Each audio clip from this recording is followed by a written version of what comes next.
અંજરપુરમાં main road પર ચોરીનો બનાવ. ઓમકાર સ્ટીલ સેન્ટર દુકાનમાંથી 10 તોલા સોનું અને રોકડ ઉઠાવી ચોર ફરાર. વડોદરાના સુસેન સર્કલથી વડસર તરફ જતા માર્ગ પર આવેલા રવિ સિલેક્શનની બાજુમાં આવેલી ઓમકાર સ્ટીલ સેન્ટરમાં ચોરીનો ગંભીર બનાવ સામે આવ્યો છે. પ્રાપ્ત માહિતી મુજબ તારીખ 5ના રોજ બપોરે આશરે 3 વાગ્યે અજાણ્યા ચોરે દુકાનના તાર તોડીને અંદર પ્રવેશ કર્યો હતો. દુકાનમાંથી અંદાજે 10 તોલા સોનાના દાગીના તેમજ ₹60,000 થી 65,000 જેટલી રોકડ રકમ ઉઠાવી ચોર સ્થળેથી ફરાર થઈ ગયો હતો. મેઇન રોડ પર દિવસના સમય બનેલી આ ચોરીએ સુરક્ષા વ્યવસ્થાને લઈને અનેક સવાલો ઊભા કર્યા છે. ખાસ કરીને પીડિત પરિવારે માંજલપુર પોલીસ પેટ્રોલિંગની કામગીરી પર ગંભીર પ્રશ્નાર્થ ઉઠાવ્યો છે. ઘટના સ્થળથી આશરે 1 કિલોમીટર દૂર જ માંજલપુર પોલીસ સ્ટેશન હોવા છતાં આવી ચોરી કેવી રીતે બની શકી તે મુદ્દે સ્થાનિકોમાં પણ ચર્ચા ચાલી રહી છે. ચોરી બાદ માંજલપુર પોલીસે તપાસ શરૂ કરી છે અને આસપાસના સીસીટીવી ફૂટેજને આધારે ચોરની ઓળખ કરવા માટે કામગીરી તેજ કરી છે. શું નામ છે, શું ઘટના બની હતી, કઈ તારીખે બની હતી? યશ નામ છે મારું. આ મારા પપ્પાની શોપ છે. પપ્પા સવારે આવ્યા હતા તો તાળા તૂટ્યા મળ્યા હતા.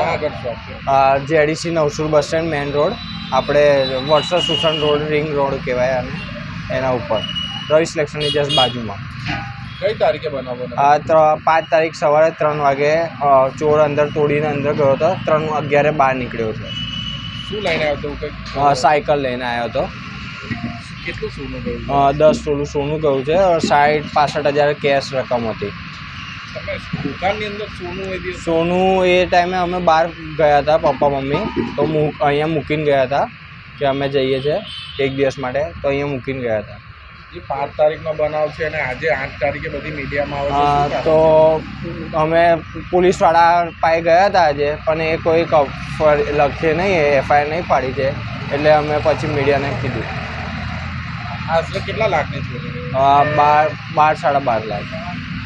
આજની રકમ જોઈએ 11.5 1,15,000 રેટ છે, તો 10 તોલાનો. શું કેવું છે? મેન બજાર મેન રોડ ઉપર મેન રોડ છે અને ચોરી થઈ જતી. હા, એ જ 2 વખત ટ્રાય કર્યું છે, 1 વખત ને 2 વખત. શું માંગ શું છે? માંગ શું છે કે ખાલી માલ સામાન મળી જાય આપણું.